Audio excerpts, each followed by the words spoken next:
Clock Tower. Mystery by D.R. Davis. It was just past dawn in Stonehaven, the mist still curling through the narrow village lanes like sleepy dreams unwilling to wake. Finnely and Eivan crept along the cobblestones, their breath puffing in the morning chill. Eivan's boots squeaked. "Do you even know where we're going?" he whispered. Finnely pointed toward the looming silhouette at the edge of the village, the old clock tower, its iron hands forever stuck at midnight.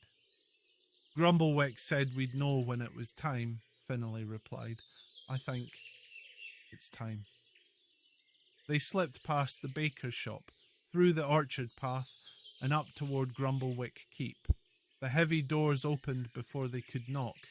Grumblewick, ancient and magnificent, lounged beside the great fireplace. His emerald eyes blinked slowly.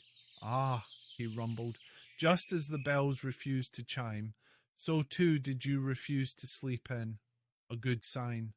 Eivan looked puzzled. "What do you mean the bells refused to chime?" Grumblewick sat upright, smoke curling from his nostrils. "There's a mystery in the gears of that tower, a silence that shouldn't be, and when time stands still, something else often slips through." "Do you want us to fix the clock?" Finnely asked. Grumblewick chuckled. "No, my boy, I want you to listen to it. Clocks don't just stop without reason. The old tower is more than cogs and springs. There's something trapped in time, and it's been waiting." Eivan shivered. "Waiting for what?" Grumblewick's eyes glinted. "For someone to hear it. Go now. Take the eastern stair past the stables.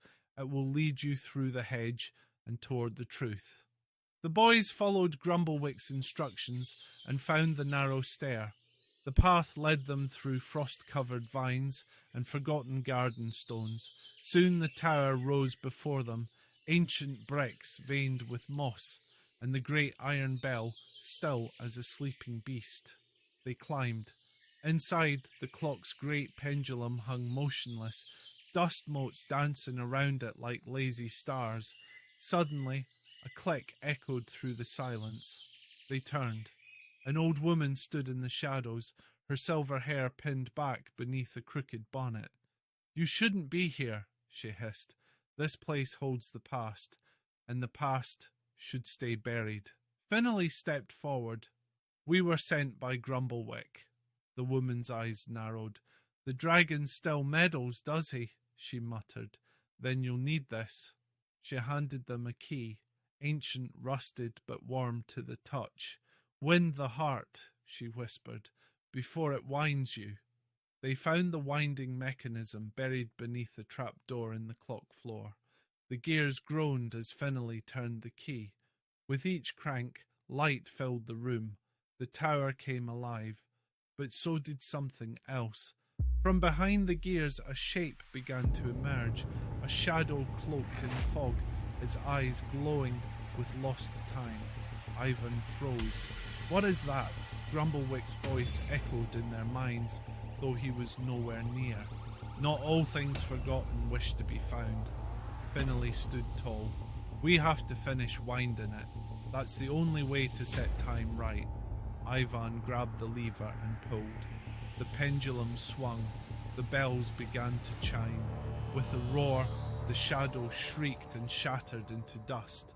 Outside, the village bell tower rang for the first time in years. The boys returned to Grumblewick Keep as dusk fell. Grumblewick was waiting with warm bread and elderberry tea.